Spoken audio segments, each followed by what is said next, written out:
예, 안녕하세요. 원재입니다. 예, 오늘은 6월 15일이고요. 정확히 6월 중순이네요. 중순이고 지금 밖에는 비가 내리고 있습니다. 오늘 토요일인데 사실 일요일마다 제가 영상 업로드를 하고 있잖아요.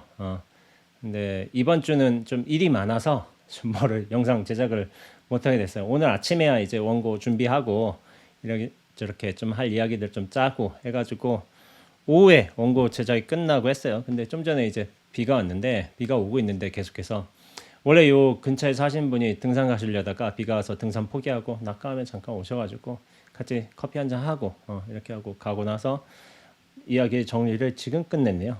지금 끝내가지고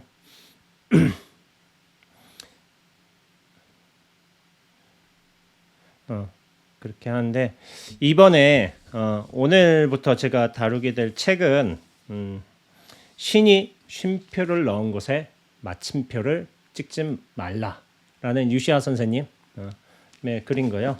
저는 제가 뭐 개인 자리에서 얘기한 적도 있고 또 뭐 사석에서는 공적인 자리에서든 유시아 선생님 글을 되게 좋아해요.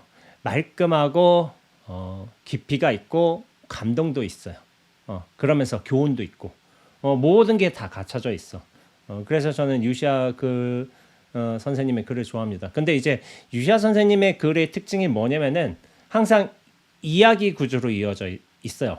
어떤 관념적인 설명, 뭐 교리의 체계 그런 걸 하시는 분이 아니죠. 항상 전 세계 뭐 인디언 부족이든 인도든 아니면 당신의 직접적인 경험이든 그 경험과 곁들여서 어떤 진리의 측면들을 그렇게 틈틈이 보여주고 있어요. 진리는 본래 이런 것이다 해가지고 관념적인 설명으로 간다면 되게 지루해지거든요. 그래서 저는 그래서인지도 몰라요. 책을 잘 안 보는 이유가 그런 깨달음과 관련된 글을 사실은 잘 안 봐요. 근데 뭐냐면 그것이 그나마 읽히는 거는 개인의 경험들과 로 환원이 되어가지고 그게 진리 어떤 면면과 잘 배합이 돼서 나온다면은 그게 훌륭한 이제 이야기가 되는 거죠. 남들한테 어떤 교본이 될 수도 있는 거고 그런 것들은 좋아하지만은 뭐 관념적인 설명의 그런 것들은 전혀 보지 않습니다.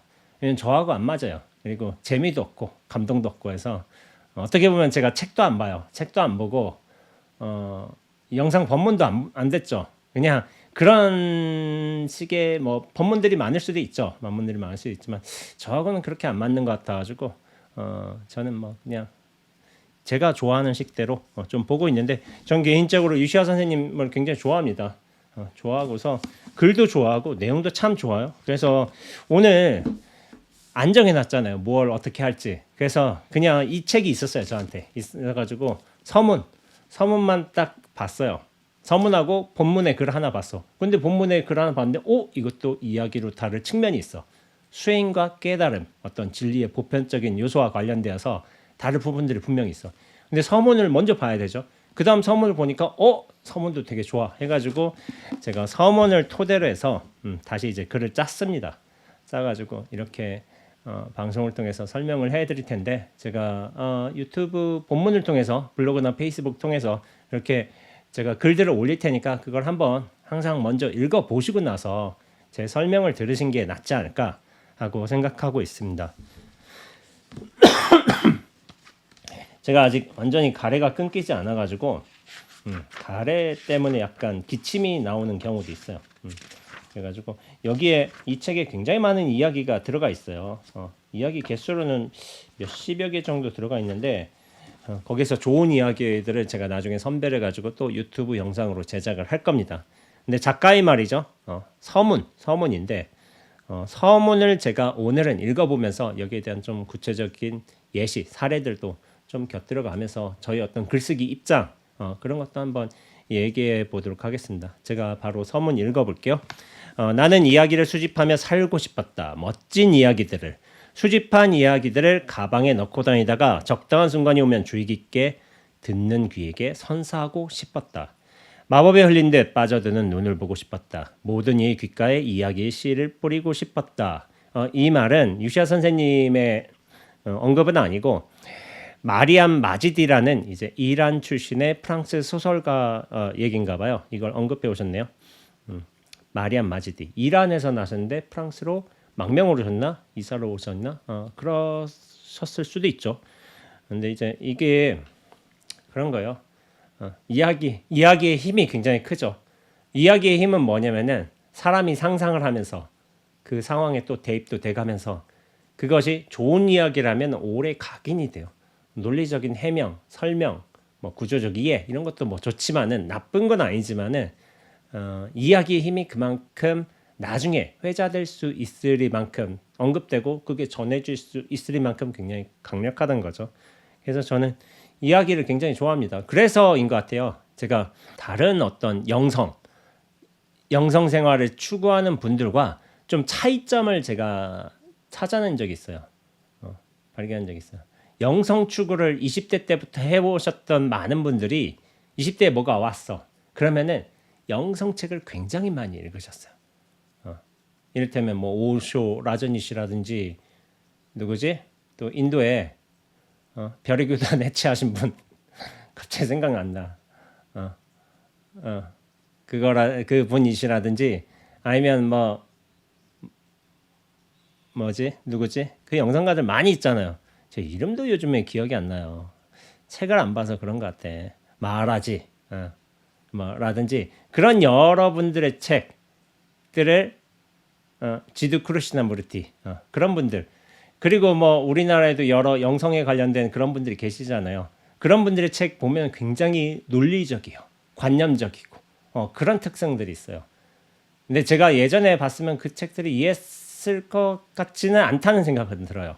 근데 저는 20대 때 뭘 했느냐? 저는 문학을 했어요. 문학책을 많이 봤어요. 영화를 많이 봤고 영화와 문학이 똑같은 게 스토리라는 거예요. 스토리가 진리를 품고 있는 거야. 진리를 드러내고 있는 스토리나 영화도 소설도 많아요. 그런 것들을 보면서 저는 되게 감동을 받았어요. 그러니까 어떤 크리시나 무리티, 마하라지, 오쇼 뭐 여러 철학 영성가들 그런 것의 어떤 대표적인 주자분들의 책을 본 게 아니고 저는 문학을 보면서 감동받고 거기서 되게 여러 가지 느낀 바가 많았던 거예요. 그래서 문학이 어떻게 보면은 저희 기본이었던 거예요. 기본에 깔려 있어. 그래서 제가 어떻게 설명하는 것도 이 채널의 이름도 원제스미 스토리텔링이죠. 스토리를 기반으로 하고 있어요. 스토리가 관념적인 설명보다는 스토리에 이미 진리가 면면이 드러나 있다는 것을 저는 알고 있었고 예전부터 그 스토리가 정말 개인의 삶에서 잘 발현이 된다면은 그리고 남한테 잘 전달된다면은 이만큼 참 큰 영향을 주는 게 없다고 생각하고 있었거든요. 그래서 이야기라는 게 굉장히 중요해요. 그래서 저는 이야기를 굉장히 좋아합니다. 그래서 채널 이름도 스토리텔링이고, 근데 유시아 선생님도 같은 생각을 하신 거예요. 그래서 저와 굉장히 이제 비슷한 분이시라고 저는 생각을 해요. 어느 면에서는 라이터, 작가이기도 하지만은 그 스스로의 어떤 수행자이기도 하고 명상가이기도 해요. 그런 다방면의 역할을 하고 계세요. 근데 그게 잘 농축이 된, 잘 배합이 된 글들을 잘 보여주시고 있는 거죠. 그래서 많은 이들한테 이를테면 30년간 베스트셀러 작가로 남아 계신데 그냥 재주가 좋다, 글 쓰는 능력이 좋다 이렇게 해서 남아 있는 게 아닌 거예요. 당신께서는 제가 알고 있기로는 하루에 한 편씩은 1년에 9개월은 3개월은 빼고 1년에 9개월 하루에 한 편씩은 꼭 글을 쓰신다고요. 아침에 이제 글을 쓰신다고 저는 알고는 있는데 물론 지금은 좀 몸이 안 좋으시다고 제가 들은 것 같은데 그게 좀 바뀌었을 수도 있죠. 30년간 글쓰기를 통해서 수많은 이들에게 좋은 영향력을 이렇게 행사해 주셨으니까 지금은 또 연세가 드시고 하니까 힘들 수도 있지만은 그렇게 근면성실하신 게 참 대단한 것 같아요. 작가라면 작가가 나의 일 뭐 사명이라면 직업이라면 당연히 글을 쓰는 게 원칙이에요. 저는 그래서 참 대단하신 분. 다만 글을 잘 써서 어떤 인연이 좋아서 그렇게 30년간 베스트셀러의 작가의 위치에 있는 게 아니라 본인 스스로도 노력을 많이 하셨어요. 그리고 그 좋은 습관들을 가지시는 게 중요해요. 작가면은. 근데 저는 왜 글을 안 쓰느냐? 저는 일 직업이 작가가 아니기 때문에 그렇습니다. 2직업 정도? 지금은 뭐 3직업? 1위 스님, 2위 유튜버, 3위 작가, 4위 뭐 여행승, 5위가 뭐 게임승 정도 될 것 같지 않나 그런 생각이 들어요. 1위는 스님이요. 스님. 수행승이 제 1위예요. 1위. 그건 어쩔 수가 없어요. 2위가 뭐 유튜버 작가 뭐 왔다 갔다 할 수는 있어도 저는 1위가 아니기 때문에 글을 매일 쓰지는 않습니다. 오히려 유튜브 일주일에 한 편씩 영상을 업로드하고 있으니까 유튜브로서 고정적인 역할을 하나 할 수 있긴 하죠. 지금은 하고 있고. 그래서 내년쯤에 제 생각에는 아마 무슨 글을 쓰지 않을까 생각이 들고 있어요. 근데 그건 또 가봐야 될 것 같고. 그래서 다음 한번 읽어보겠습니다. 오래전 글을 어떻게 쓸 것인가에 대해 고민하고 있을 때 인도의 스승이 들려준 이야기가 있다. 어느 마을에 두 여인이 살았다. 한 여인은 아름다운 데다가 옷을 잘 입어서 가는 곳마다 관심을 집중시켰다. 모두가 그녀와 얘기하고 싶어하고 그녀에게 질문을 던지고 그녀의 말에 귀를 기울였다. 또 다른 여인 역시 매력적인 면이 있었지만 사람들은 그녀의 존재를 알아차리지 못했다. 아무도 가난한 그녀에게 관심이 없었다. 초라한 옷차림을 한 그녀는 좋은 옷을 입은 아름다운 여인이 모두에게 주목받는 모습을 외롭게 쳐다보았다. 그녀에게도 사람들과 나누고 싶은 것이 많았다. 어느 날 가난한 여인은 용기를 내어 아름다운 여인에게 다가가 말을 걸었다. 한 가지 부탁이 있는데 들어주실 수 있으세요? 라고 물어본 거죠. 아름다운 여인이 친절하게 물었다. 무슨 도움이 필요하신가요? 가난한 여인이 머뭇거리며 말했다. 당신은 아름다울 뿐 아니라 좋은 옷을 입어서 모든 사람의 주목을 받습니다. 하지만 나는 가난하고 초라한 옷차림이어서 누구의 관심도 받지 못해요. 하루만 당신의 옷을 빌려 입고 당신과 함께 거리를 걸으면 안 될까요? 그러면 당신에게 관심을 갖고 다가온 사람들이 나에게도 관심을 가질 것이고 나도 사람들에게 내가 가진 것을 나눠줄 수 있거든요. 라고 한 것이죠. 아름다운 여인은 그녀의 청을 기꺼이 들어주었고 다음날 두 여인은 매력적인 옷을 입고 함께 거리를 나섰다. 평소처럼 사람들이 걸음을 멈추고 아름다운 여인에게 찬사를 보냈으며 그 옆에 멋진 옷을 입은 가난한 여인에게도 관심을 가졌다.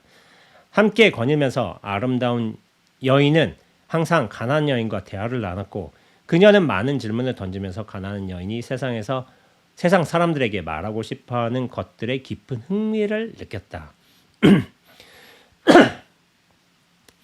그러니까 아름다운 여인이 그 여자의 면모를 반면한 거죠. 근데 또 뭐냐면 흥미를 느낀 거야. 잘 들었어. 굿 리스너야. 굿 리스너. 경청을 잘하는 분인 거야. 그러니까 괜히 사람들의 관심을 갖는 게 아니죠. 경청을 또 잘하는 게 있었죠. 그리고 그 여인이 매우 지혜롭다는 것을 발견했다. 그날 이후 두 여인은 가장 친한 친구가 되었으며 떨어질 수 없는 관계가 되었다. 오늘날까지도 그들은 함께 세상을 걸어가고 있다. 여기서 이 이야기에 대한 설명을 하는 거예요. 유시아 선생님이 초라한 옷을 입은 여자의 이름은 진리, truth이다. 그리고 모두가 좋아하는 매력적인 옷을 입은 여자는 이야기, 스토리다. 이야기는 진리의 생명을 불어넣는 숨과 같다. 그리고 진리 역시 이야기의 생명을 불어넣는 숨이다. 그래서 우리는 진실한 이야기, true story라고 부른다. 이 예화를 들려주며 스승은 말했다. 그대는 그대의 이야기다. 그대가 세상에 말하고 싶은 진리를 그대의 이야기에 담아야 한다. 그대의 진리를 곧바로 주장하면 사람들은 관심을 갖지 않을 것이다. 고집 세고 에고가 강한 사람으로 여길 것이다. 그대의 진리에 그대만의 이야기로 옷을 입혀라. 그때 그 진리는 설득력을 지닐 것이고 사람들은 귀를 기울일 것이다. 그러기 위해서 그대는 먼저 삶을 경험해야 한다. 이야기는 경험에서 나오기 때문이다. 라고 얘기해요. 이게 참 좋은 이야기예요. 초라한 옷을 입은 여인은 분명히 자기도 뭔가 있어. 소수가 있어. 근데 이거를 사람들과 나누고 싶어 하는데 외형적으로 사람들이 눈에 보이고 하는 거는 저 아름다운 옷을 입은 여인인 거야. 용모도 좋고. 근데 알고 보면 이 아름다운 옷을 입은 여인은 상대방을 배려를 할 줄도 알고 호의를 베풀기도 하고 능력, 그 지혜로운 능력을 바라볼 수 있는 안목도 있는 것이고 또 굿 리스너, 경청자이기도 해요. 다 갖춰준 사람이야. 그러면은 여기서는 이제 약간 도식적으로 이렇게 했지만 초라한 옷을 입은 여자의 이름은 진리라고 했지만 진리인데 그 매력적인 옷을 입은 여자는 뭐냐면은 저는 이야기라고 생각하지 않아요. 진리인데 그 사람도 이미 진리인데 이야기까지 덧대어져 있어. 이야기까지 다 들어가 있어. 이야기로서 온전해진 사람. 그러니까 트루스인데 이야기란 속성마저 같이 곁들여지면서 널리 퍼져갈 수 있는 거죠. 그렇다면 초라한 옷을 입은 여자는 뭐예요? 트루스는 있어. 진리는 있어. 근데 그게 퍼져갈 수 있는 여러 주변적인 정황, 방편들이 잘 갖춰지지 않은 경우라고 볼 수 있겠죠. 그래서 이것이 참 지금의 어떤 도판과도 연결이 돼요. 내가 진리를 알고 있어. 진리는 이러해. 라고 뭐 많은 사람들이 있잖아요. 유튜브에서도 실제로 그렇게 법문하는 일반인들, 스님들도 포함해서 일반인들도 엄청 많아요. 당신 식대로 다 깨달았어. 뭐를 깨닫고 그거를 뭐 당신의 유튜브 개인 채널에서 그렇게 하는 사람도 있고 어떤 뭐 모임에서 하는 사람도 있고 그거 다양하단 말이에요. 근데 뭐냐면은 그것이 잘 퍼져나가기 위해서는 이야기란 속성이 굉장히 중요하다는 거야. 근데 방편이라고 해석해도 되죠. 내가 진리를 딱 깨달았어. 근데 사람들과 이를테면은 일상적인 용어로 이야기를 나눠가면서 그게 소통될 수 있는 게 굉장히 중요하거든요. 근데 나만이 알고 있는 나만의 용어로 사람들과 소통한다면 그게 말이 안 되는 거지. 갑자기 생각이 나는데 얼마 전에 한 친구가 어떤 뭐 메시지를 보내왔어요. 저한테 카카오톡으로. 어떤 공무원 불자가 있는데 친구가 공무원 불자인데 어떤 큰 스님이 오셔가지고 이렇게 좀 법문을 하셨는데 점심시간에 그 공무원 불자 모두가 큰 스님이 말하는 내용을 하나도 이해하지 못하고 다 어리둥절했다는 거야. 맨 처음에 노트하려고 했어. 근데 저게 도대체 무슨 이야기지? 하고서 다 어리둥절했던 거야. 그래서 아무도 이해를 못했대요. 그래서 그 내용을 보내준 거야. 내용을 보내줬는데 제가 보니까 조조어록이었나? 어록이었어요. 어록. 근데 어록을 딱 보면은 저도 그런 구분을 해요. 어록의 이 부분은 일반 대중과 소통될 수 있는 부분으로 좀 끌어올 수 있는 게 있는가 하면은 약간 선 어록이란 게 약간 진입장벽이 있어요. 선이란 것 자체가 그 진입장벽을 좀 넘고서 어느 정도 경계에 도달하고 거기서 약간 풀려나기 위해서 필요한 이야기가 또 있어요. 그러니까 일반에게 널리 통용될 수 있는 이야기가 있는가 하면은 약간 공부를 경험하고 손도 알고 그리고 수행도 어느 정도 견처가 있고 그런 사람들을 위한 어떤 그 어록 대화가 또 있단 말이에요. 그러니까 저는 이것을 분리하는 편이에요. 그래서 이쪽에 이를테면 이쪽에 가지 않은 사람들한테 이쪽에 갔던 사람들한테 여기서 이 이야기가 필요한 것이지 이를테면 아직 기본을 잘 갖추지 않은 분들한테는 이 이야기가 뜬구름 잡는 소리일 수가 있어요.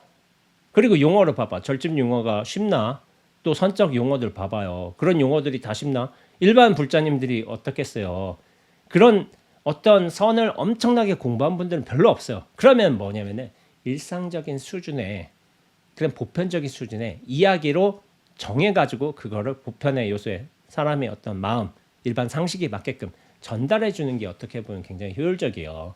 근데 제가 그 스님이 뭐 어른 스님이겠죠? 어른 스님이 말씀하신 법문 내용은 몰라요. 근데 저는 어른 스님들을 많이 접해봤잖아요.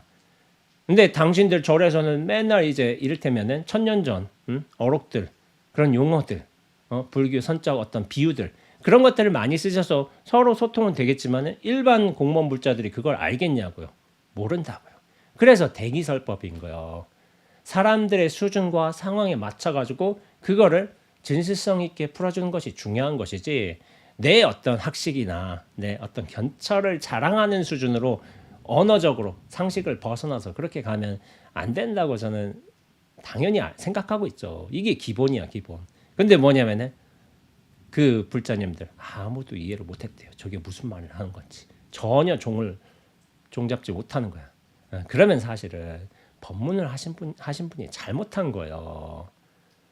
그걸 잘 파악을 할 줄 알아야 돼. 법문하는 사람은 대중들의 어떤 취향이나 정서, 공부 수준도 다 판단하고서 거기에 적합한 이야기를 해야 되는 것이지 어떤 교리적인 해설이라든지 그런 쪽으로 가면 안 돼요. 특히나 서는 어떻게 보면 어려우면 되게 어려울 수 있어요. 근데 이거를 사람들이 공감할 수 있게끔 잘 해석해주고 이야기로서 풀어주는 게 저는 중요하다고 생각합니다. 근데 그게 아마 부족하지 않으셨을까 이런 생각이 들어요. 그래서 어떻게 보면 그래요. 그분도 그 큰 스님도 진리를 알 수도 있겠죠. 근데 뭐냐면은 진리를 알고 있는데 이 진리가 이를테면 말하자면 비유를 하자면 이 철갑옷이야. 철갑옷이어서 남들이 삐집고 들어올 틈이 없어. 이런 뭐 수중 뭐 1000m에 들어가는 그런 철갑옷이 있다 쳐봐. 남의 이야기 말들이 들려올 틈이 없어. 그런 철갑옷을 입은 것과 비슷하다고도 볼 수 있죠.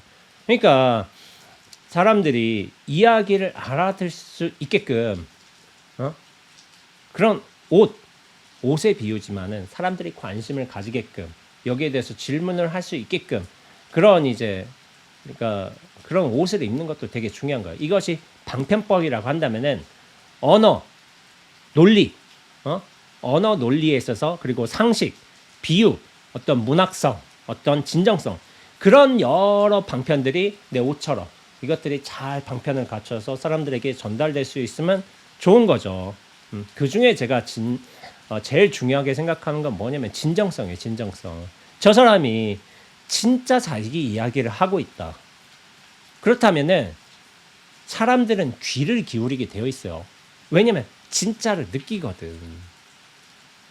어디서 들은 얘기, 책에서 배운 얘기, 역사적 해설 그런 거를 어떤 건조무미한 방식으로 좀 이렇게 설명하고 있다. 그러면 집중력이 떨어져요. 전달력이 없는 거지. 예전에 어떤 교수님이 진짜 전달력이 없었어. 교리 설명만 하고 막 이렇게 하고 막 졸든지 말든지 해가지고 그래서 그 교수님이 애들이 어떻게 하면 졸지 않을까? 그럼 다른 교수들한테 물어봤다네요. 농담을 해보라고. 무슨 뭐 그때 당시에 무슨 있잖아. 뭐 농담 여러 가지 무슨 짱구맨 이야기라든지 아니면 뭐 무슨 이야기라든지 그런 거 농담거리들을 중간에 툭툭 해보라고. 애들 잠에서 깬다고. 그럼 잠에서 깨는 게 목적인가? 수업에서 강의에서 어떤 사람 대면에서 저 사람 졸지 않는 게 목적이 아니잖아. 저 사람이 나의 이야기로 쏙 들어와서 그걸 경청하고 뿌리 깊게 그 이야기를 각인시키고 설명이든 논리든 그러면서 자기 스스로 숙고하고 어떤 비판도 하고 성찰도 할 수 있는 거 그런 기회를 주는 게 강의와 대면과 어떤 교수의 수업 시간의 어떤 목적인 거예요.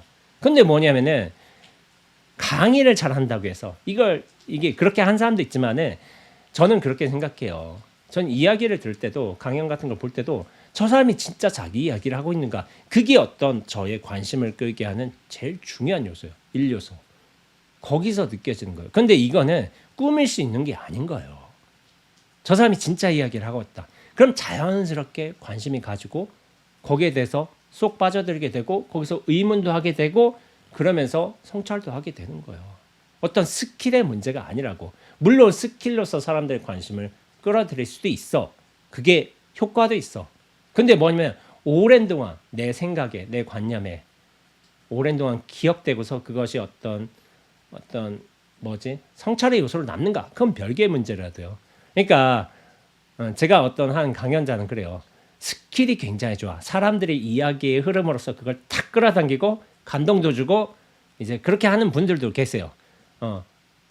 근데 이제 스킬적인 요소가 많이 있다는 건 뭐냐면은 강연을 듣는 동안엔 재밌고 뭔가 감동도 있어. 근데 뭐냐면은 이를테면 끝나고 나서 뭐 2시간 뒤에 집에 가서 남편이나 뭐 와이프가 집안 사람들이 오늘 강연 주제가 뭐였어요? 했을 적에 탁 떠오르지 않는 강연도 많이 있어요. 강연 들을 땐 너무 재밌었는데 너무 웃기고 너무 감동적이고 눈물도 나고 그랬는데 오늘 한 거 뭐였지? 하고서 생각나지 않는 주제의 강연도 많이 있어요. 뭐냐면은 중심 주제가 확 잡혀 있어야 돼요.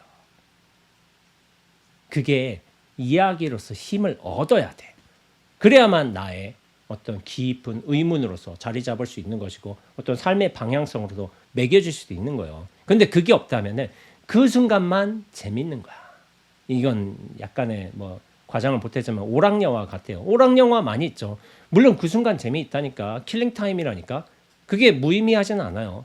그렇지만 뭐냐면은 내 삶에서 내 철학에 있어서 그게 어떤 한 중요한 화두로 잡았는가.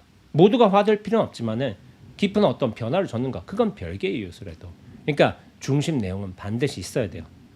거기에다가 어떻게 보면 그 중심 내용이라 할 수 있는 게 깨달음이겠죠. 진리겠죠. 근데 거기다 이야기, 어떤 테크닉적 요소도 그렇고 이야기의 진정성도 그렇고 논리도 그렇고 개연성도 그렇고 그런 것들이 잘 어우러져 있다면은 감동적인 트루 스토리가 되는 거야.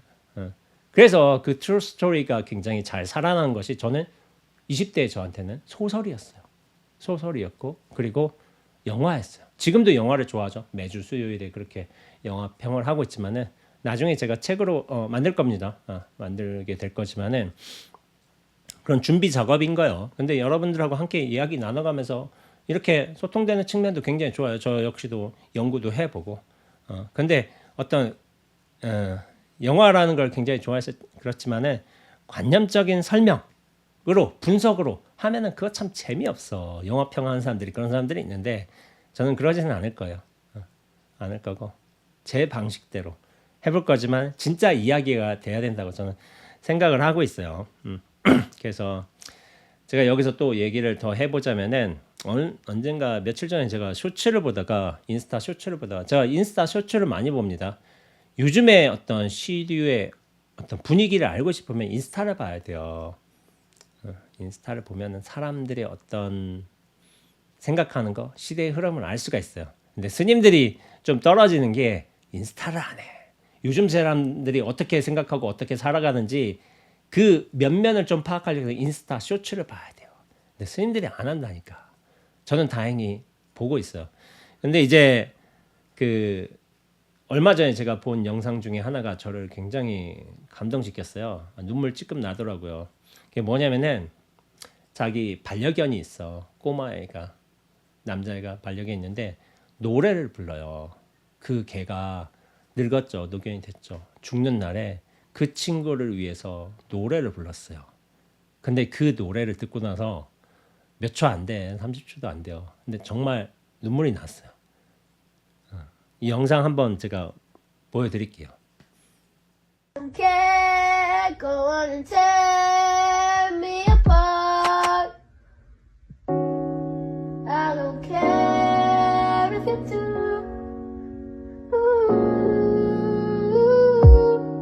Cause in the sky full of stars, I think I saw you.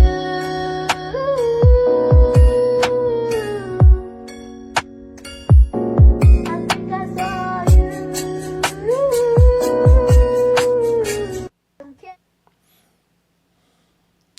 이 노래는 원래는 A Sky Full of Stars라는 노래예요. 이건 누구냐면은 저 콜드플레이가 낸 노래예요. 2014년도에. 근데 저는 이 노래가 있는 줄 몰랐어요. 솔직히 말하자면 몰랐고 콜드플레이 노래가 워낙 많잖아요. 제가 좋아하는 노래도 있지만 나중에 알아보니까 콜드플레이의 크리스 마틴이 부른 노래죠.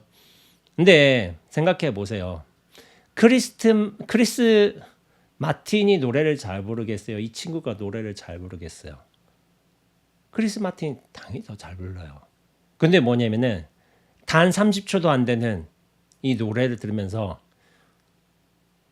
크리스 마틴이 제가 눈물 쏟게 할 수 있을까요? 저는 안 된다고 보고 있어요. 근데 이 소녀는 이제 오늘 죽는 자기의 친구를 위해서 노래를 부르는 거야. 근데 그 가사도 봐봐요. 뭐 나를 찢어버려도 상관없어. 별빛 가득한 이 하늘에서 난 너를 보았으니까. 이 상황과 너무 잘 맞았더라죠. 그리고 이야기라는 게 있잖아요. 그러니까 물론 제가 이 개를 키운 건 아니지만 다 자기의 이야기가 있잖아. 개를 키우고 뭐 사랑하는 사람을 보낼 수도 있고. 그런데 이 순간 너를 보내는 게 굉장히 이제 슬픈 경우잖아요. 그래서 그렇지만 여기서 나는 찢겨져도 상관없고 뭐 어디 아무리 다쳐도 상처받아도 상관없다고. 나는 너를 본다면은 이 별빛 가득한 우주 안에서 너를 본다면 그것으로 만족한다고. 이런 것들을 이야기하고 있는 가사에다가 애가 목소리도 약간 허스키하잖아. 근데 너무 담백해. 그렇게 노래를 부르고 있는 거야. 그러니까 이게 뭐냐면 이 상황을 우리는 충분히 인지하고 있어요. 왜냐면 우리도 비슷한 경험을 해봤으니까. 반려견, 뭐 반려묘를 보낼 수도 있고 주변의 친구도 사람들도 보낼 수 있고 그 슬픔을 알고 있어. 근데 이 친구가 이 소년이 노래를 잘 부르는 것도 뭐 이제 뭐 음이 되게 아름다운 것도 아니지만 자기 진정성으로서 걔를 끌어안고서 이 친구 가기 전에 노래를 불러주고 있잖아. 이 상황을 우리는 바로 이해할 수 있단 말이야. 바로 가슴으로 공감할 수 있단 말이야. 그러니까 어떻게 보면 콜드플레이 그 이 A Sky Full of Stars라는 노래보다는 이 노래 뭔지 모르지만은 바로 우리를 울려버린 거야. 댓글 수 봐봐요. 엄청나죠. 사람들 좋아할 수 봐봐. 제가 확인 안 했지만 몇백만, 몇천만이에요. 몇천만. 이게 보편의 요소라는 거야. 보편의 요소. 논리관념으로서 이걸 설명할 필요가 없어. 우리는 이런 경험들이 다 있으니까. 근데 이 소년의 노래가 정말 심금을 울린 거죠. 그 진정성 때문에. 저는 그래서 진정성이라는 게 가장 중요하다고 보고 있어요. 그리고 제가 그 진정성에서 얘기를 하자면은 비가 오네 세게 내리고 있네. 제가 예전에도 한번 언급한 적이 있는데 박진영 심사위원이 K-팝 스타인가 거기서 나가서 한번 얘기를 한 적이 있어요. 누군가 굉장히 노래를 잘 불렀어. K-팝 스타에 나온 친구가. 근데 박진영 심사위원이 굉장히 호평을 했어. 호평. 그러면서 그런 비유를 해요. 이를테면 뭐 학생이라고 해봐. A 학생이라고 쳐봐. A 학생이 박자도 잘 맞추고 정말 음도 좋고 고음도 잘 되고 표정 제스처 다 좋았다고. 정말 잘했다고. 근데 A 학생은 노래를 진짜 못한다고. 근데 나랑 이 박진영 심사위원이 나랑 술 먹고서 노래방 가는 친구가 있다고. 그 친구는 박자도 못하고 리듬감도 못하고 고음도 못하고 다 못해. 근데 그 친구가 노래를 진짜 잘하는 거라고 이렇게 얘기를 하는 거예요. 그러면서 차이를 말하는 거예요. 무슨 차이가 있느냐. 내 친구는 노래방에서 술 먹고 노래 부르는 저 친구는 진짜로 부른다고. 컨테스트에 나가기 위해서 노래 잘 부르다는 평가를 받기 위해서 그렇게 음률, 박자, 노래, 미성 이런 게 한 게 아니라 진심으로 노래를 부른다고. 그래서 훨씬 잘 부른다고 이런 얘기를 하는 거예요. 저는 그 이야기가 되게 인상 깊게 다가왔어요. K-팝 스타 볼 때도. 진짜로 노래를 부르는 게 진정성 있게 노래를 부르는 게 정말 중요한 일이라는 생각을 저는 여러 번 해요. 그러면서 이 친구도 그래요. 이 소년도 자기랑 몇 년을 함께한 이 반려견이 죽으니까 본인도 얼마나 슬픈 거예요. 근데 내가 이 반려견이 죽기 전에 내가 해줄 수 있는 선물이 내 노래인 거야. 내 목소리인 거야. 내가 너를 얼마나 아끼는지 얘기해주고 싶은 거야.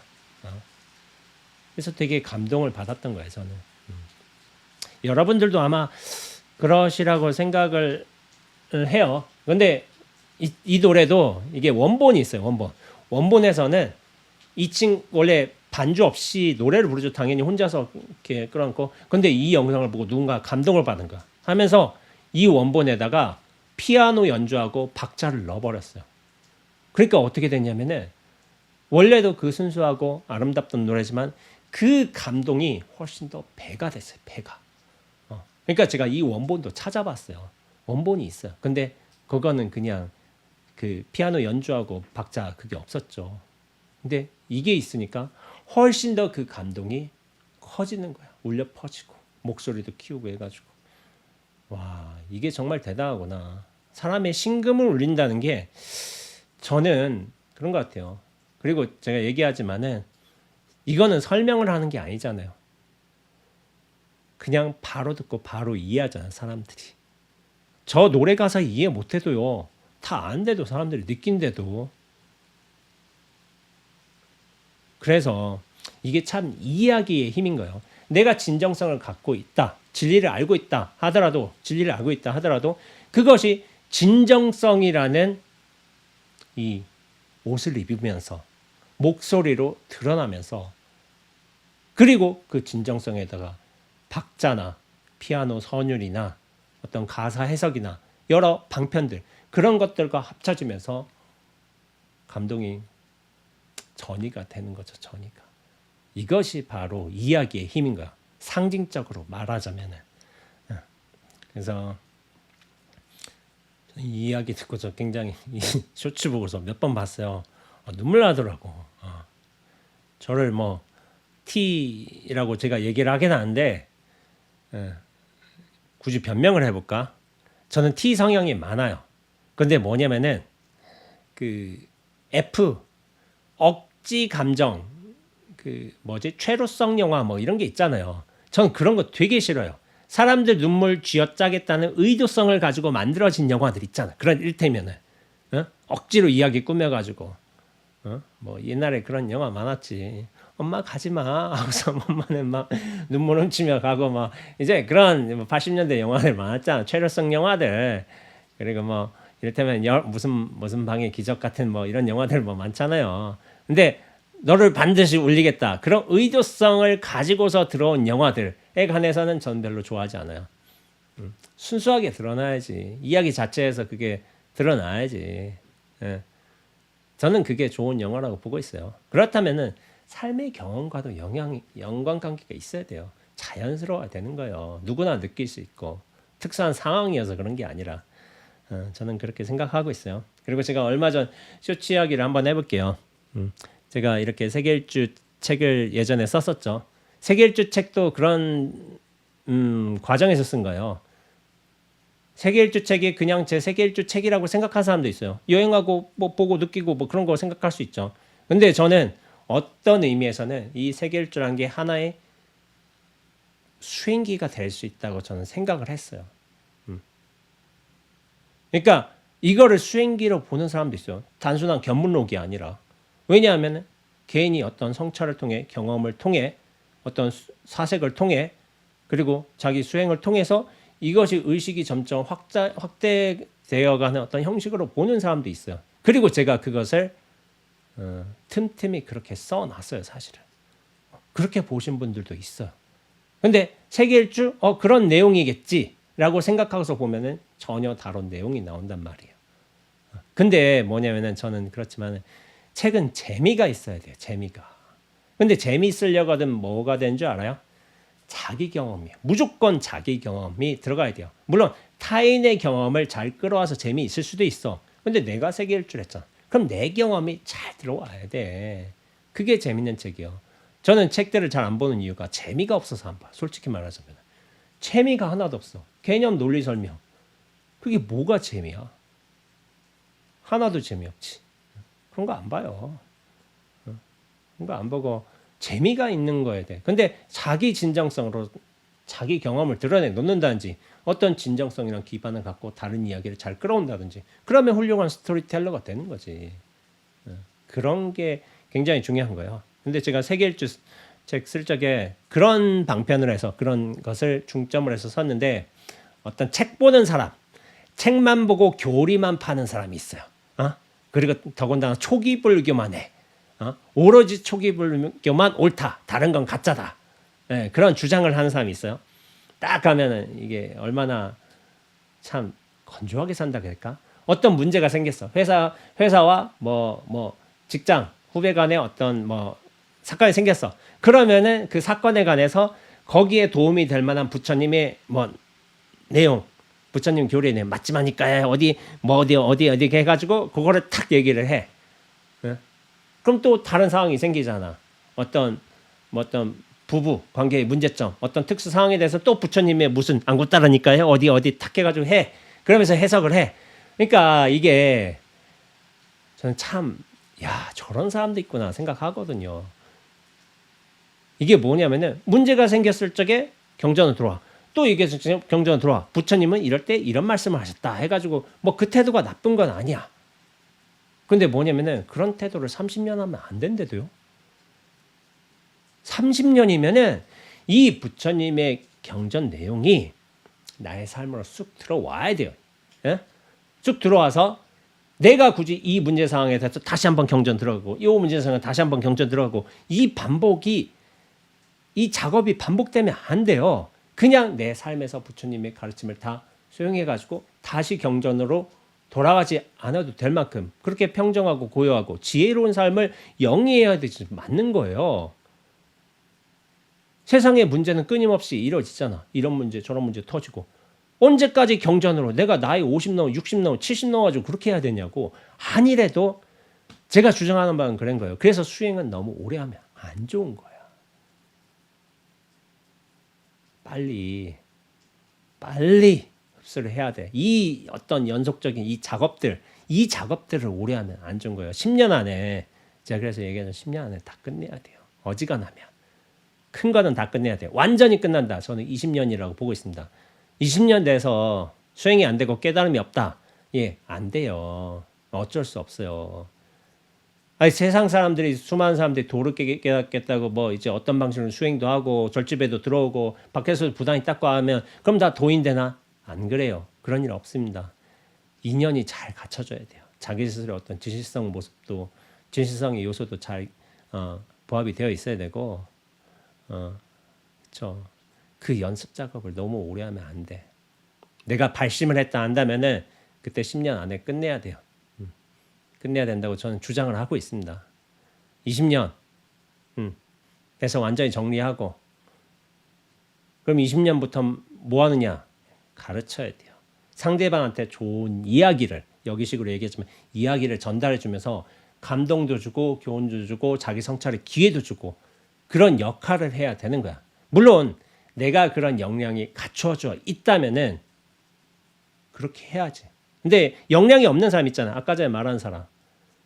가난한 옷을 입은 사람. 그러니까 이 방편법들, 진정성들 그런 것들이 잘 안 갖춰진 여인의 비유인 거예요. 근데 저 옷을 잘 입은 여인은 미소도 그렇고 상식도 그렇고 어떤 상대방을 대하는 태도도 그렇고 그리고 어떤 용모도 그렇고 모든 게 잘 갖추어진 사람의 비유인 거예요. 그러니까 그 방편법도 잘 갖춰져야 된다 이런 얘기예요. 근데 뭐 얘기하자면은 그런 뭐 이게 문제 생기면 다시 요가 들어오고 사회적인 어떤 정쟁 생기면 딱 또 교리로 들어오고 이런 작업만 뭐 얼마 되면 30년 했다면은 그런 분이 이런 거예요. 세계일주 스님이 세계일주 썼는데 당연히 그 세계일주에는 부처님 담마 뭐 교리가 들어가 있겠죠? 이렇게 물은 거야. 담마 교리가. 그럼 뭐냐면은 본인의 삶의 태도인 거예요. 어떤 상황에서 또 부처님 담마 들어오고 법 들어오고 이 가르침 들어오고 이렇게 한 거야. 왜냐면 그렇게 살고 있으니까. 그래서 제가 어떻게 얘기를 했을까요? 세계일주 이야기 속에 부처님 담마 들어가 있죠? 교리 들어가 있죠? 이렇게 물었으니까 제가 어떤 답을 했냐면은 그 수많은 경험 속에서도 담마를 볼 줄 아는 게 거사님의 안목이겠죠? 라고 이렇게 되물었어요. 근데 거기도 답을 또 못해.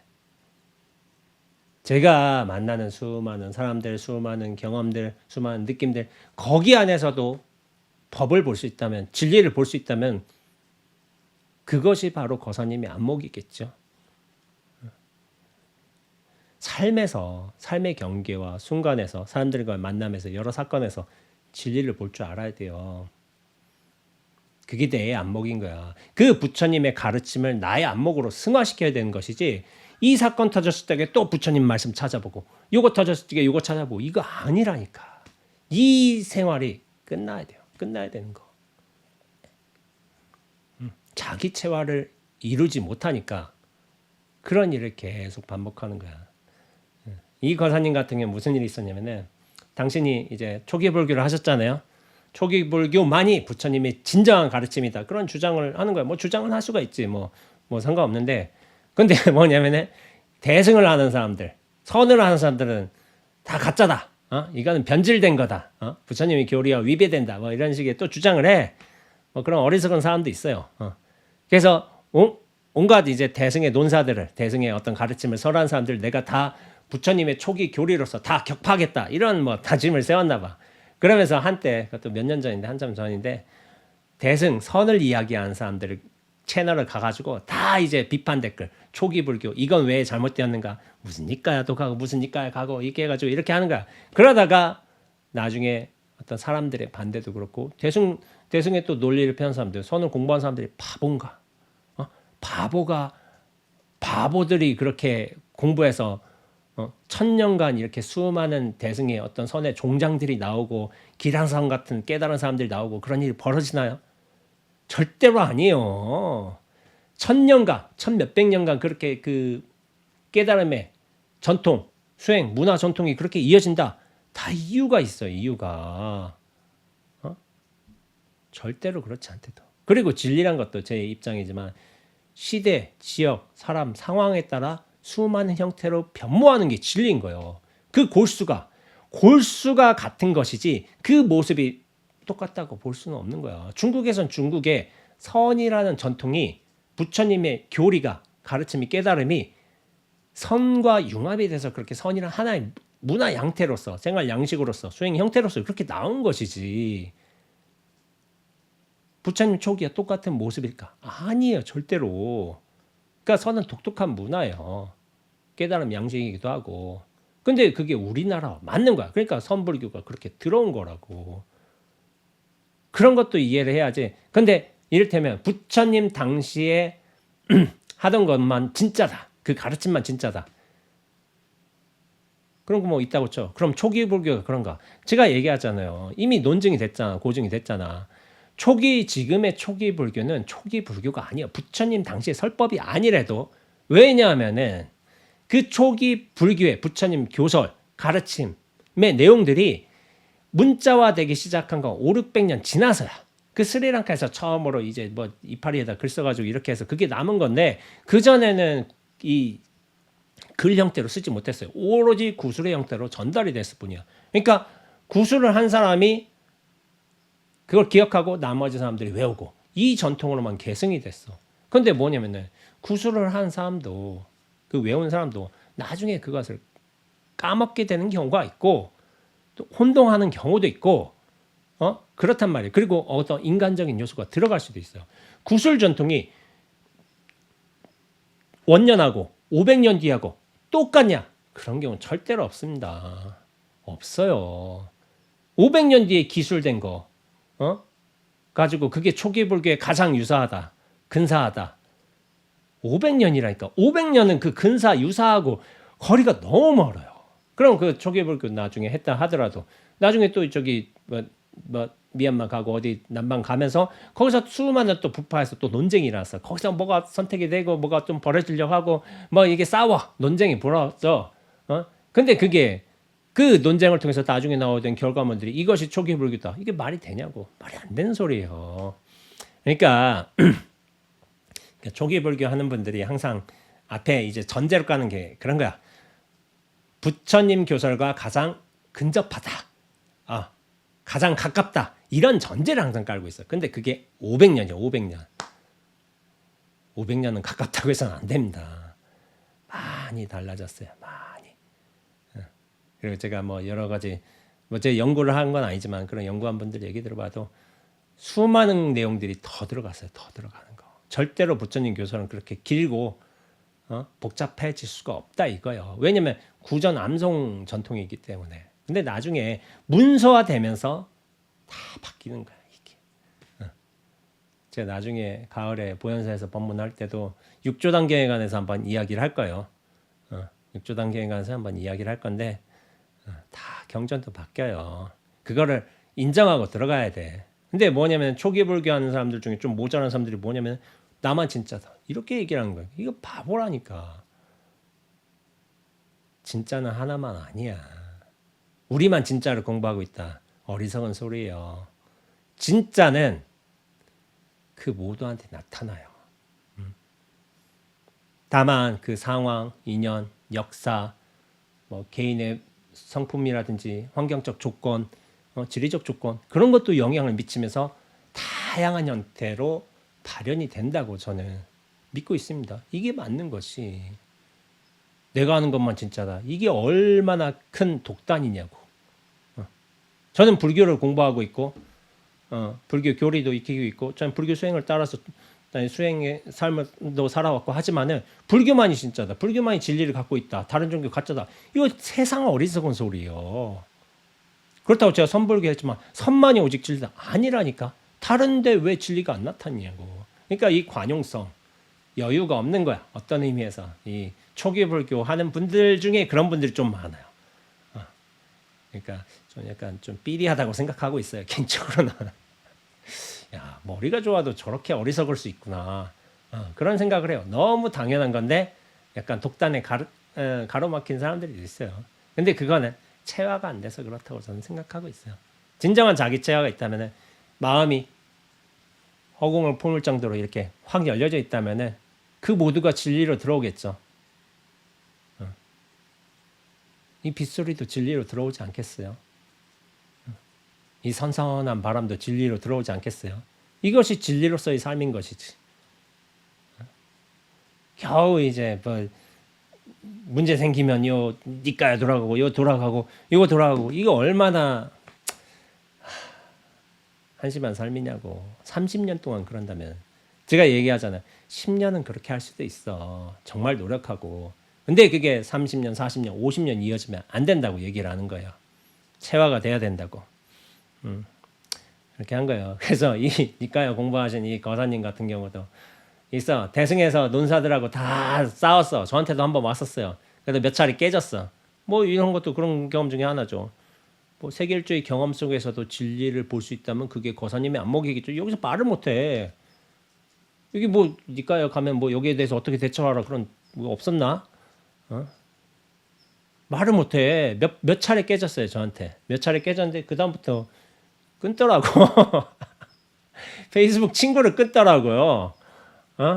그러면서 나중에 한번 가서 봤어요. 가서 보니까 어떻게 하냐면은 당신 니까 있잖아. 니까 한 10대권. 10대권을 쫙 펼쳐놨어. 이렇게 쫙 펼쳐놓고 한마디 거기도 적어놨어. 나는 오로지 이것에만 의지해서 공부한다. 이것만이 진리다. 하고서 니까 쫙 펼쳐놓고서 딱 바보야 바보. 그 의지하는 그것이 감옥이 될 수도 있어요. 감옥이. 거기서 못 벗어나는 거야. 진리는 거기에 의지해서 그 안에서만 살아가고 이렇게 한다고 진리가 될까요? 그것마저도 벗어날 적에 그게 진정한 자유가 아닐까? 글자, 경전, 말씀 가르침 어떤 문제 생기면 여기로 돌아오고 이게 진리의 삶일까? 그 말마저도 떠나보내고 부처님마저도 자유롭게 할 적에 진리라고 하는 규정된 속성에도 머무르지 않을 적에 그게 진정한 진리인 거지. 갇혀버린 거야 본인은. 근데 그걸 몰라. 근데 앞으로도 몰라. 어쩔 수가 없어요 그런 사람들은. 어쩔 수가 없어. 이 세상에 스승이 없다 그렇게 말하지만은 그분은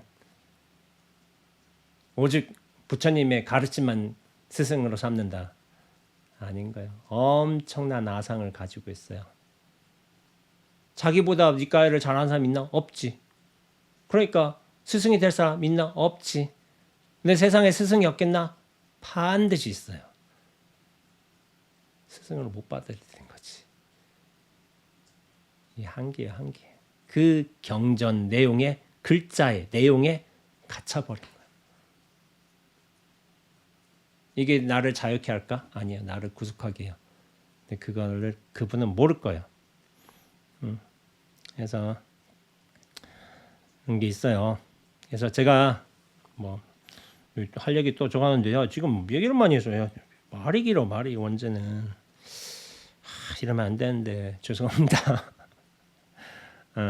그래서 제가 예전에 첫 책에 질문이 멈춰지면 스스로 답이 된다. 그 책에서 아마 언급을 했을 거예요. 어떤 뭐 교리, 깨달음, 뭐 부처님의 설법 같은 거 있다고 쳐봐. 그럼 스님 제가 이걸 깨달았습니다 하고서 뭘 설명을 해봐. 그럼 어른 스님들이 이런 말을 해. 야 그건 경전에 나온 내용이고 누가 이미 그렇게 한 해석이고 그거 말고 이제 네 이야기를 해봐. 네 경험을 얘기해봐.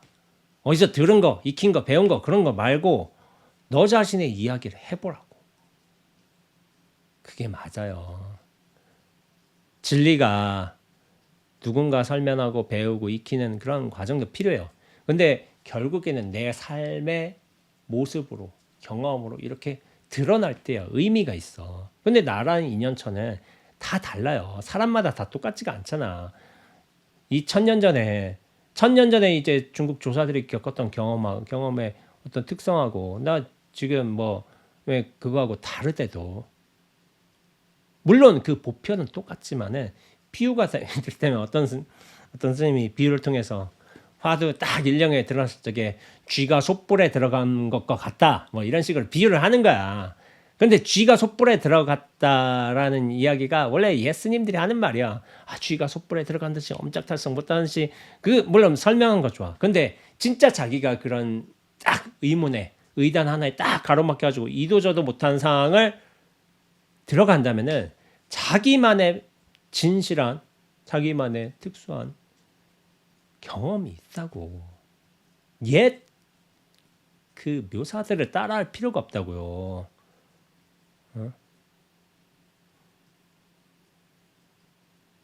그러니까 그런 식으로 설명을 하는 거는 저는 들어봐서 또 들어보면 경험치가 있잖아요. 그걸 들어보면 알아. 가짜구나. 물론 제 편견일 수가 있어요. 근데 저만 그렇게 느낄까요? 다른 이들도 다 그렇게 느껴요. 그래서 선어록을 어떤 굉장히 많이 하신 어른 스님이 계세요. 그래서 뭐 박사도 뭐 하신다고 하고 뭐 중국 가서 뭐 하신다고 하지만은 근데 그 내용을 들어보면은 진정성을 못 느껴요. 논리를 느껴, 개념을 느껴, 배운 걸 느껴, 이미 알고 있는 걸 그렇게 말하고 있어. 그런 걸 느껴. 그래서 감흥이 안 돼. 진짜 자기 얘기를 한다면은 어떤 누구든 간에 어떤 선지식이 자기 경험을 얘기하고 자기 깨달음을 얘기한다면은 자기만의 진정성 같은다면 그거 사람들이 절대로 모르지 않습니다. 분명히 느낀다고요. 그걸 토대로 이야기를 해야 돼.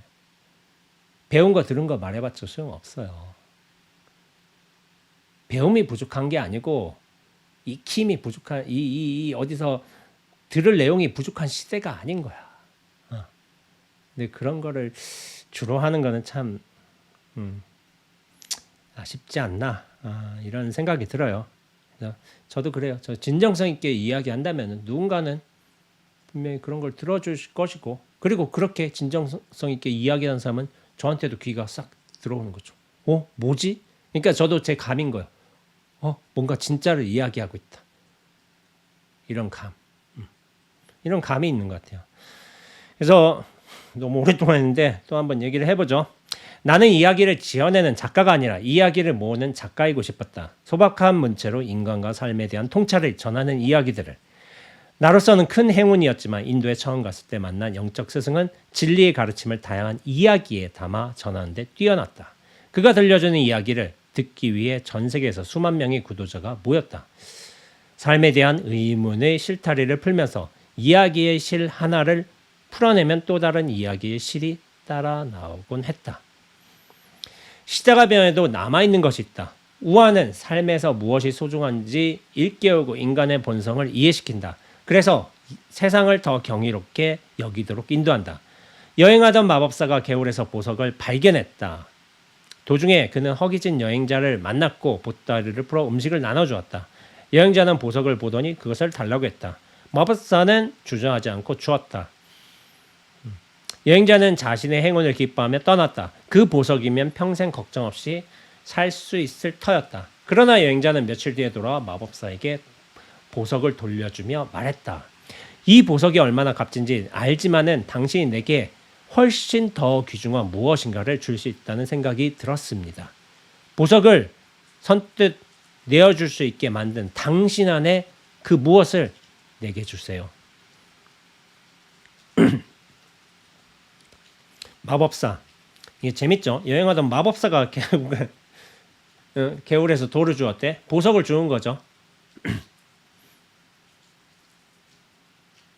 근데 이걸 보석을 아무렇지 않게 다른 여행자한테 줬어. 그러니까 이게 이제 이 귀한 거를 이 귀한 거를 나한테 주다니 감사합니다 하고서 가다 보니까 생각해 보니까 이 귀한 보석, 사파이어, 루비, 뭐 다이아몬드를 나한테 그냥 줄 정도면은 저 사람은 도대체 뭐지? 도대체 뭔가 더 귀중한 걸 갖고 있을 것 같은데 다시 돌아온 거야. 이러면서 이걸 탁 주고서 당신한테 정말 더 소중한 게 있다고 그걸 알려달라고 마법사한테 그런 얘기를 하는 거야. 근데 이거 생각해 보세요. 이 사람이 왜 마법사일까요? 마법사란 그냥 인물이 아니잖아. 어떤 뭐 도인이라고 할 수도 있지만은 어떤 나그네라고 할 수도 있고. 근데 마법사야. 마법사가 돌을 그냥 줬어. 보석을. 마법사는 그냥 상징인 거예요. 만지는 그 무엇 하나하나 다 보석이 되고 다이아몬드가 되는 루비며 사파이어가 되는 신기한 손을 가진 사람이야. 가진 사람. 삶의 경계 한순간 한순간이 다 마법 같은 진리로서 다이아몬드 같은 아름다움으로서 승화될 수 있는 경험을 가진 사람이야. 도인이죠. 도인. 그냥 마법사가 아니라 도인한테는 만나고 느끼고 경험하는 그 모든 게 다 진리의 내용들이야. 그래서 마법이라고 하는 거야. 마법. 삶의 경계와 순간이 대상이 모두가 보석이 돼버리는 거지. 실제로 마법사 이렇게 싹 해가지고 머리 착 변하게 하고 이러는 마법사가 아닌 거예요. 상징적인 의미인 거예요. 상징적인 의미. 근데 뭐냐면은 이 여행자 있잖아요. 여행자는 누구냐면 구도자인 거지. 도를 찾아 떠난 사람이지. 그런 마음을 딱 품었어. 근데 뭔가를 받긴 받았는데 이것 말고 뭔가 근원에 뭔가가 있다. 이걸 감지한 거야. 감지하니까 다시 돌아가서 묻은 거지. 이 보석보다도 당신이 뭔가 더 중요한 걸 갖고 있다고. 그러니까 영민한 거야. 영민한 거. 이 공부도 머리가 좋다가 아니라 이 진리에 대해서 좀 영민함이 있어야 돼요. 여기 분명 뭔가가 있다. 이걸 감지를 해야 돼. 그게 영민하다고 하는 거야. 제 의미에서. 똑똑하다, 많이 한다. 아니요. 그거 별로 관심 없어요. 저는. 세상에 똑똑한 사람들 많아요. 근데 이 진리의 편리를 보면서도 이 전체를 탁 느낄 수 있게끔 감지하는 사람이 영민한 거야. 영민한 거. 저는 제가 여러 똑똑한 사람들 많이 알고 있지만은 별로 그렇게 똑똑한 건 알겠는데 영민하다 그건 별개 문제라니까. 그 감각이 좋아야 돼요. 그 감각이 좋을 뿐만 아니라 근데 감각 가지는 안 돼요. 노력도 해야 돼요. 노력. 본인의 치열한 자아탐구, 내면탐구, 화두든 윗바상하든 절이든 그 노력이 곁들여져야 돼요. 그래야만 그게 빛을 발해. 나중에. 이 여행자가 보통 인물은 아니었죠. 근데 그 후에 노력을 통해서 자기 깨달음을 이룰 수 있느냐? 그건 몰라요. 감지 능력은 좋았어. 근데 노력까지 겸해져야 돼요. 그래서 이거 예전에 제가 얼마 전에 쓴 글이죠. 저저번 주인가? 빈손이라는 글하고도 연결이 되죠. 손에 다양한 게 오갈 수가 있어. 손에 보석도 오갈 수 있고 어떤 음식도 오갈 수 있고 빗방울도 오갈 수 있고 다른 사람의 손길도 오갈 수 있고. 근데 뭐냐면은 그 근원을 찾아야 돼. 그 모든 중요한 대상, 경계, 사람, 상황들 다 오갈 수 있지만은 이 빈손 비어 있기 때문에 그 모든 대상과 경계, 상황을 다 수용할 수 있는 이 빈손을 찾는 사람이 진짜 보물을 찾는 사람인 거예요. 그리고 제가 얼마 전에 또 얘기했지만 무가진보라고 했잖아요. 가치를 매길 수 없는 진정한 보배는 뭐냐면은 다이아몬드가 아니라고. 다이아몬드 루비, 사파이어 뭐 많이 있잖아. 많이 있는데 그 다이아몬드를 다이아몬드가 될 수 있게끔 그 가치를 매길 수 있게끔 항상 비추고 있는 거. 그게 진정한 보물이라고. 그게 뭐예요? 빛이지, 빛. 빛이 있기 때문에 그 모든 존재가 가치를 발현할 수 있어요. 빛이 없으면은 다이아몬드는 아무것도 아니에요. 빛이 그 근원과 같은 거야. 근원, 진리, 어떤 본래 면목과 같은 거야. 그걸 찾아야 돼. 그럼 세상이 진리로서 드러나는 거겠죠. 경계가. 그런 거예요. 여담 한번 해볼까? 그 제가 스리랑카 갔잖아요. 스리랑카 갔는데 스리랑카에 그 보석이 아마 많을 거예요. 원석들이 많을 거야.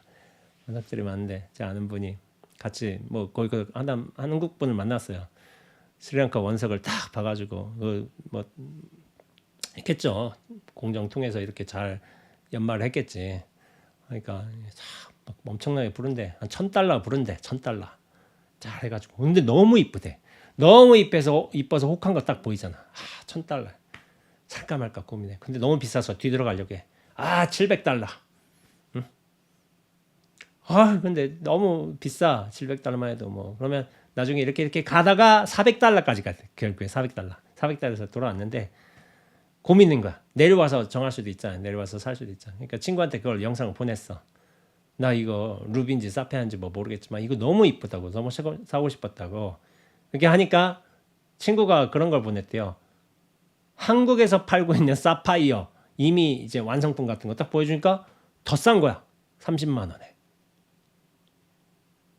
난 거기서 그게 굉장히 이쁜 줄 알고 했었는데 30만 원에도 이미 한국에서 팔고 있어. 굳이 뭐 그런 데서 사. 보석은 뭐 부르기 나름이잖아요. 이게 내가 전문가가 아닌 이상 이게 얼마나 반사도가 좋은지 고품질인지 뭐 경도가 얼마나 좋은지 모르잖아요. 사실은 전문가들은 그걸 알지. 전문가는 이런 거만 보는 게 있대. 있어가지고 유튜브 보니까 그런 거 갖고 다니면서 저 스리랑카에서 원석 사가지고 이렇게 시장에서 이게 세공사들한테 이제 판매하는 사람이 있더라고요. 근데 원석은 얼마에 주고 사냐면 10,000원에 주고 사. 10,000원에. 그럼 판매할 적에 50,000원 주고 팔아요. 세공사한테. 이걸 볼 줄 아니까. 내가 안목이 있으니까 이 결정할 수 있는 그게 힘이. 근데 파는 사람은 그걸 볼 줄도 모르는 거야. 그냥 어디서 잘해가지고 구워가지고 이뻐 보이니까 10,000원에 한다면은 파는 거지. 근데 나중에 정해 5,000원에 팔아, 10,000원에 팔고. 그러니까 이 안목이 있는 사람이 정말 중요한 거야. 안목이 있는 사람. 근데 그 보석 하는 사람은 안목이 없지. 안목이 없으니까 이렇게 휘둘리다가 그나마 안목이 있는 친구가 보석을 볼진 모르지만 비교를 할 수 있는 친구가 이렇게 한국에서도 30만 원 파는데 뭐 거기 가서 그렇게 사느냐 하니까 싹 생각을 접었다고 해요. 저는 뭐 개인적으로 생각해요. 물론 거기서 살 수가 있지. 그러나 한국에서 사는 게 좀 더 낫지 않을까. 이미 한국에서 가격이 책정될 때는 뭐 밝기며 투명도며 경도며 이런 거 다 계산해서 나올 거 아니에요. 말하자면은 스리랑카는 못 믿어요. 외국인 대상으로서 판매하기 때문에 $1,000가 $400까지 떨어졌는데 실패하는 거야. 잘못하면 낚여드는 거고 그런 거죠. 보석에 대한 우화 있죠. 보석에 대한 또 다른 우화가 있다. 한 여행자가 큰 보석 가게에 들어가게 되었다. 그는 진열장 안의 보석들을 하나하나 자세히 들여다보았다. 비치색 에메랄드, 붉은빛 루비, 무색 투명하지만 아름다운 다이아몬드 등이 유리 진열장 안에서 눈부시게 빛난다. 그런데 화려한 보석들 속에서 전혀 광택이 없는 칙칙해 보이기까지 하는 돌 하나가 눈에 띄었다. 이 돌은 다른 보석들만큼 아름답지는 않군요. 보석상이 반짝이는 보석들 옆에 그 평범한 돌을 놓아둔 사실에 놀라며 여행자는 소리치듯 말했다. 뭐 다른 거 뭔데 왜 이상한 뭐 그냥 평범한 돌을 놨지? 그러자 보석상이 미소 지으며 말했다. 잠깐만요. 보석상은 진열장에서 그 돌을 꺼내 손바닥 안에 감싸쥐었다. 잠시 후 그는 손을 펴서 돌을 보여주었다. 이렇게 여기 손바닥에 감싸쥐고서 탁 핀 거예요. 놀랍게도 형언할 수 없는 광채를 지닌 보석으로 변해 있었다. 여행자가 그 변화에 경탄하며 신비하자 보석상이 말했다. 이것은 우리가 예민한 보석이라 부르는 오팔입니다. 사람의 체온에 따라 빛이 변하죠. 이 보석의 빛나는 아름다움을 끌어내기 위해서 필요한 것은 오직 사람의 손으로 고이 잡는 것뿐입니다. 사람의 체온을 느끼고서 아름다워지는 거야. 한 개의 평범해 보이는 돌이 보석으로 변하기 위해 필요한 것은 그것을 바닥에 내려두는 것이 아니라 손으로 고이 감싸는 것. 그것이 진귀한 보석임을 아는 것이다. 58이죠. 이 이야기의 뜻은 뭐예요? 평범해 보이는 돌이지만 사람의 손을 통해서 가치가 증명이 되는 거야. 그러니까 어떤 수많은 경험들이 있잖아요. 우리가 수많은 경험들 치죠. 모든 이가 다 경험을 치르게 돼. 깨달은 사람, 깨달은 사람만 경험을 치르나? 그럼 일자 무식에 누구는 나무 거는 경험을 안 치르나? 다 똑같은 경험을 해요. 근데 그것이 보석이 되기 위해서는 자기 손으로 감싸야 돼. 그게 뭐냐면은 안목으로 그 경험을 돌이켜 볼 수 있어야 된다는 거예요. 모든 경험을 똑같이 치러내도 누군가는 어딘가의 경험에서 특별한 깨달음 얻고 누구는 이런 거 빨리 지나가야지. 저게 무슨 득이라고 하고 빨리 도망가야 나한테 득도 없다고.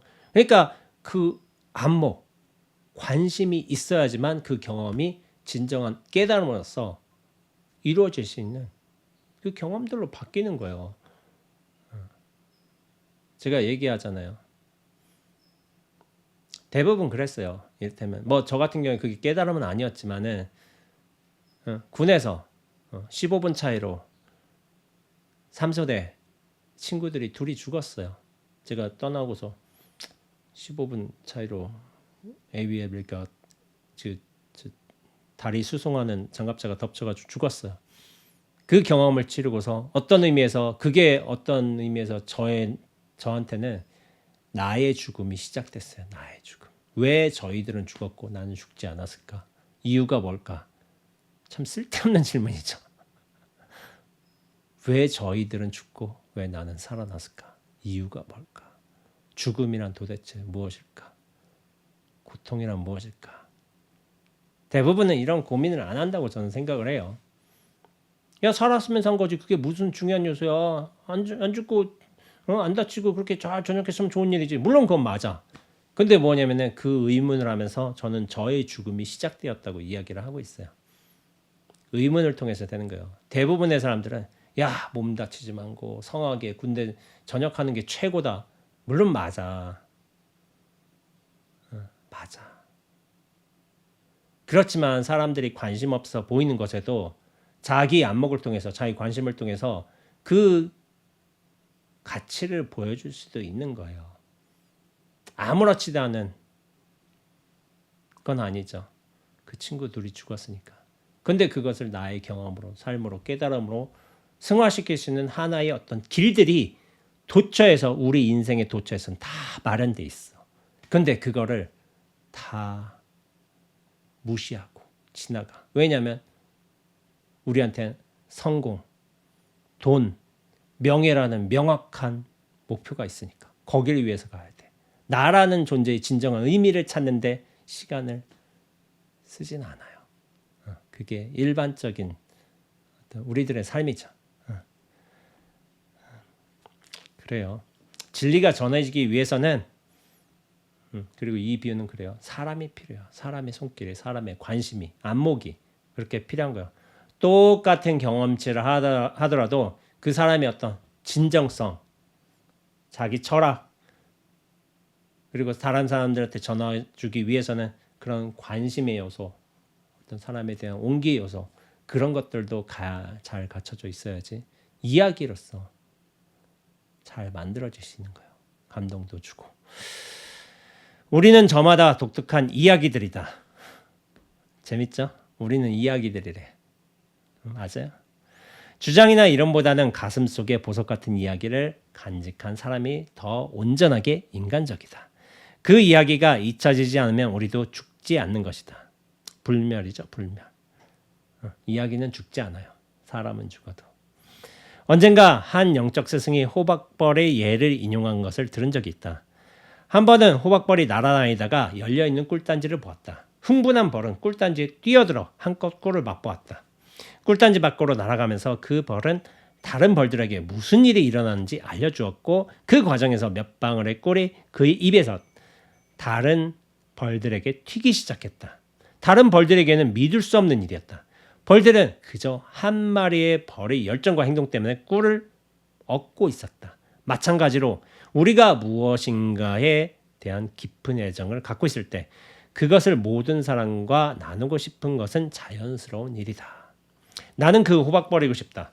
꿀단지처럼 생긴 내 서재 안에서 인도의 오래된 책방에서 얼굴을 파묻고 음미한 이야기를 입에서 달콤한 꿀방울들을 튀기듯이 즐겁게 들려주고 싶다. 그것이 작가라는 호박벌의 부단한 역할일 때니. 여기서 이야기를 전달해주는 자, 이야기를 좀 더 정의화시켜서 정밀하게 그리고 잘 가꾸어서 또 다른 이야기로 각색해서 보내주는 자, 그것이 작가의 역할인 거예요. 그러니까 나는 그 호박 버리고 싶다. 이게 참 비유가 멋지죠. 그래서 저도 생각을 했어요. 원재도 이 승려라는 직업을 갖고 있지만은 나도 호박벌로서 이야기를 전해주는 작가니까 역할을 해야 되지 않겠나. 그런 생각이 들었어요. 근데 호박벌이 날아라 있다가 꿀단지를 맞잖아. 이게 상징이야. 다 상징이야. 이 이야기는. 꿀단지에 확 들어갔잖아. 뭐냐면은 진리로 들어간 거예요. 진리로. 호박벌로 들어간 게 아니라 사실은 진리로 확 빠져버린 거야.